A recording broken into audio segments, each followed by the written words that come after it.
ساون گزر چکا تھا اور باران رحمت نہیں ہوئی تھی۔ لوگوں نے مسجدوں میں اکٹھے ہو کر دعائیں مانگی، مگر کوئی نتیجہ برآمد نہ ہوا۔ بادل آتے اور جاتے رہے، مگر ان کے تھنوں سے پانی کا ایک قطرہ بھی نہ ٹپکا۔ آخر ایک دن اچانک کالے کالے بادل آسمان پر گر آئے اور چھاجوں پانی برسنے لگا۔ تنویر کو بادلوں اور بارشوں سے کوئی دلچسپی نہیں تھی۔ اس کی زندگی چٹیل میدان بن چکی تھی، جس کے منہ میں پانی کا ایک قطرہ بھی کسی نے نہ ٹپکایا ہو۔ 2 برس پہلے اس نے ایک لڑکی سے، جس کا نام ثریا تھا، محبت کرنا شروع کی، مگر یک طرفہ محبت تھی۔ ثریا نے اسے درخور اتنا ہی نہ سمجھا۔ ساون کے دن تھے، بارش ہو رہی تھی۔ وہ اپنی کوٹھی سے باہر نکلا، جھانگیاں پہن کر کہ نہائے اور بارش کا لطف اٹھائے۔ آم بالٹی میں پڑے تھے۔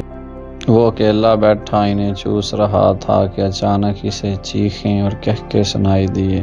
اس نے دیکھا کہ ساتھ والی کوٹھی کے لان میں 2 لڑکیاں بارش میں نہا رہی ہیں اور خوشی میں شور مچا رہی ہیں۔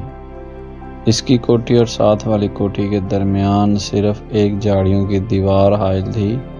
تنویر اٹھا، آم کا رس چوستے ہوئے وہ باڑ کے پاس گیا اور غور سے ان دونوں لڑکیوں کو دیکھا۔ دونوں مہین ململ کے کرتے پہنے تھیں جو ان کے بدن کے ساتھ چپکے ہوئے تھے۔ شلوار چونکہ لٹھے کی تھی، اس لیے تنویر کو ان کے بدن کے نچلے حصے کے صحیح قد و خال کا پتہ نہ چل سکا۔ اس نے پہلے کسی عورت کو ایسی نظروں سے کبھی نہیں دیکھا تھا جیسا کہ اس روز جبکہ بارش ہو رہی تھی اس نے ان دونوں لڑکیوں کو دیکھا۔ دیر تک وہ ان کو دیکھتا رہا جو بارش میں بھیگ بھیگ کر خوشی کے نعرے بلند کر رہی تھی۔ تنویر نے ان کو پہلے کبھی نہیں دیکھا تھا، اس لیے کہ وہ طبعاً کچھ اس قسم کا لڑکا تھا کہ وہ کسی لڑکی کو بری نظروں سے دیکھنا گناہ سمجھتا تھا۔ مگر اس نے اس روز بڑی للچائی نظروں سے ان کو دیکھا ہی نہیں بلکہ ان کے گیلے بدن میں انگارہ بن کر برمے کی طرح چھید کرتا رہا۔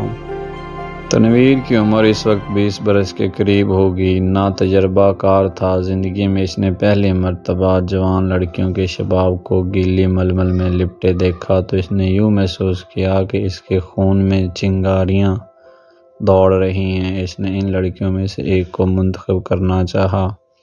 دیر تک وہ غور کرتا رہا۔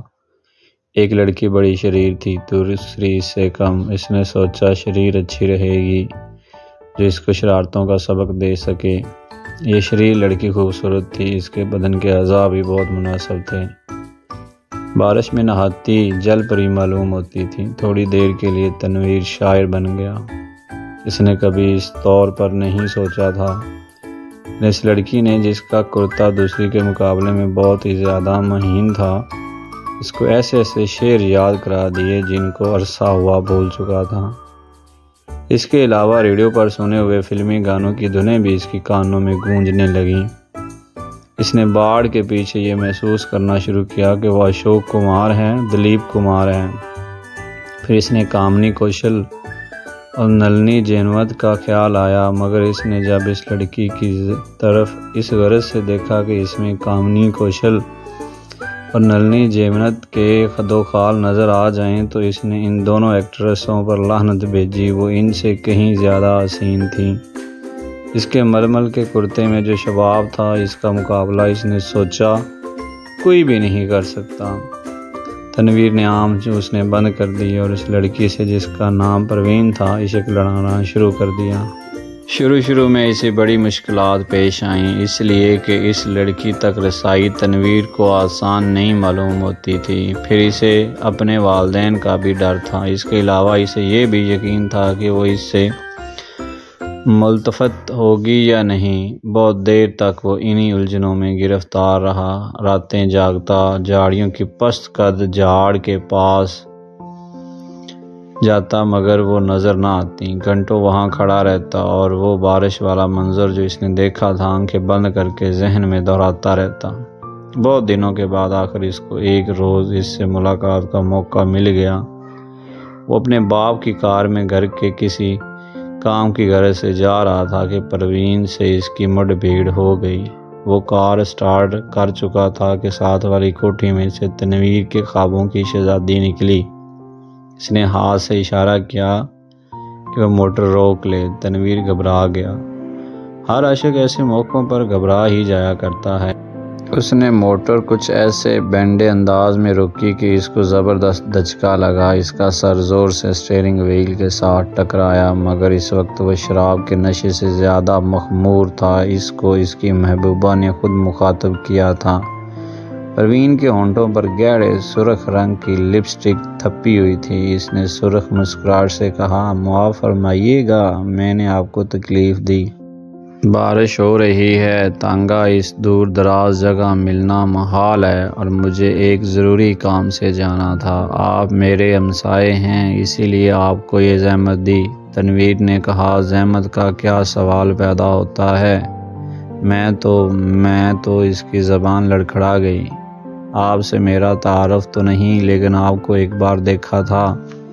پروین اپنی سرخ مسکراہٹوں کے ساتھ کار میں بیٹھ گئی اور تنویر سے پوچھا، آپ نے مجھے کب دیکھا تھا؟ تنویر نے جواب دیا، آپ کی کوٹھی کے لان میں، جب آپ اور آپ کے ساتھ ایک اور لڑکی بارش میں نہا رہی تھی۔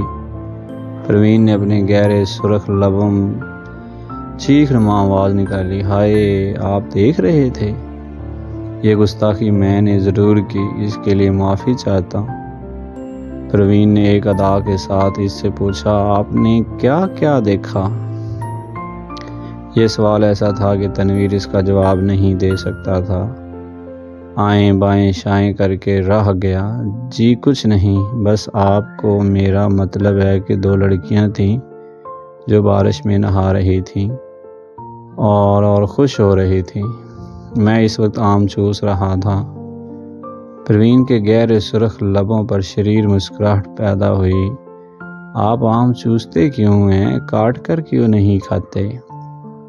تنویر نے موٹر سٹارٹ کر دی۔ اس کی سمجھ میں نہ آیا کہ اس سوال کا جواب کیا دے، چنانچہ وہ گول کر گیا۔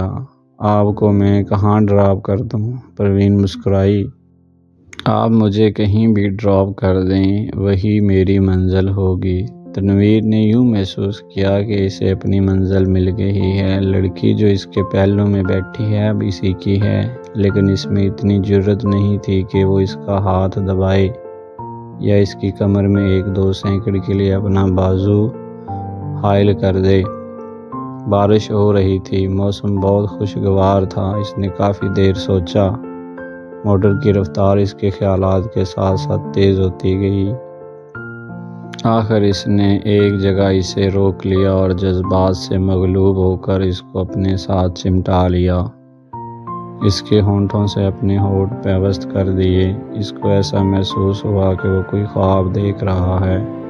پروین کوئی مزاحمت نہ کی، لیکن فوراً تنویر کو یہ احساس بڑی شدت سے ہوا اس نے بڑی ناشائستہ حرکت کی ہے، اور غالباً پروین کو اس کی یہ حرکت پسند نہیں آئی۔ چنانچہ ایک دم سنجیدہ ہو کر اس نے کہا، آپ کو کہاں جانا ہے؟ پروین کے چہرے پر یوں خفگی کے کوئی آثار نہیں تھے، لیکن تنویر یوں محسوس کر رہا تھا جیسے وہ اس کے خون کی پیاسی ہے۔ پروین نے اسے بتا دیا کہ اسے کہاں جانا ہے۔ جب وہ اس جگہ پہنچا تو اسے معلوم ہوا وہ رنڈیوں کا چکلا ہے۔ جب اس نے پروین کو موٹر سے اتارا تو اس کے ہونٹوں پر گہرے لال رنگ کی مسکراہٹ بکھر رہی تھی۔ اس نے کولے مٹکا کر عجیب انداز میں اس سے کہا، شام کو میں یہاں ہوتی ہوں، آپ کبھی ضرور تشریف لائیے۔